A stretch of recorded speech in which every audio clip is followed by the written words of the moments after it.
بادشاہ کا جرم جرموں کا بادشاہ ہوتا ہے۔ آج کی آیات کا ترجمہ۔ پناہ مانگتی ہوں اللہ کی شیطان مردود سے، شروع اللہ کا نام لے کر جو بڑا مہربان نہایت رحم والا ہے۔ اور جن لوگوں کو علم دیا گیا ہے وہ جانتے ہیں کہ جو قرآن تمہارے پروردگار کی طرف سے تم پر نازل ہوا ہے وہ یقیناً حق ہے، اور اس اللہ کا رستہ بتاتا ہے جو غالب ہے، قابل تعریف ہے۔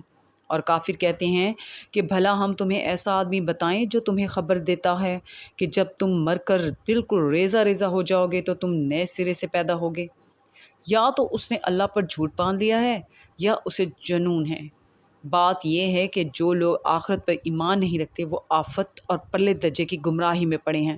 کیا انہوں نے اس کو نہیں دیکھا جو ان کے آگے اور پیچھے ہے، یعنی آسمان اور زمین؟ اگر ہم چاہیں تو ان کو زمین میں دھسا دیں یا ان پر آسمان کے ٹکڑے گرا دیں۔